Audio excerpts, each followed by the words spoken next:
சென்னை சூர்யாவின் கங்குவா படத்துக்கு எதிராக தற்போது சிவகார்த்திகேயன் ரசிகர்களும் திரண்டு இருப்பது கோலிவுட்டில் மிகப்பெரிய பரபரப்பை கிளப்பியுள்ளது. அதற்கு காரணம் சமீபத்தில் அமரன் படத்தின் இயக்குனர் ராஜ்குமார் பெரியசாமி அளித்த பேட்டிதான்.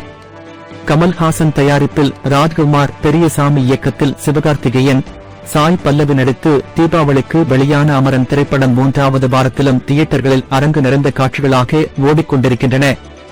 அமரன் படத்தில் சிவகார்த்திகேயன் மேஜர் முகுந்த் வரதராஜனாகவே மாறி திரையில் ராணுவ வீரராகவே தன்னை நிரூபித்த நிலையில் அவரது உழைப்பை பலரும் பாராட்டி வருகின்றனர். இந்நிலையில் கங்குவா படத்தின் தயாரிப்பாளர் ஞானவேல் ராஜா மும்பையில் அமரன் படத்தை பார்த்தேன், இங்கேயே படம் நல்லா போகுது என அமரன் படத்தின் இயக்குனர் ராஜ்குமார் பெரியசாமியிடம் கூறியிருக்கிறார். ஆரம்பத்தில் நான் கூட மிஸ்காஸ்டிங் என நினைத்தேன், ஆனால் உங்களுடைய உழைப்பு படத்தை சூப்பராக மாற்றியிருக்கிறது என ஞானவேல் ராஜா கூறியதை அப்படியே வெளிப்படையாக ராஜ்குமார் பெரியசாமி கூற சிவகார்த்திகேயன் ரசிகர்கள் கொந்தளித்து வருகின்றனர்.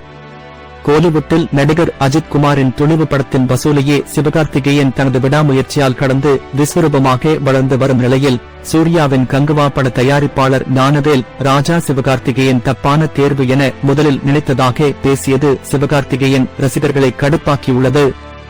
கங்குவா படத்துக்கு எதிராகவும் அவர்களை இந்த விஷயம் திருப்பிவிட்டுள்ளதாக சோசியல் மீடியாவில் சர்ச்சை வெடித்துள்ளது.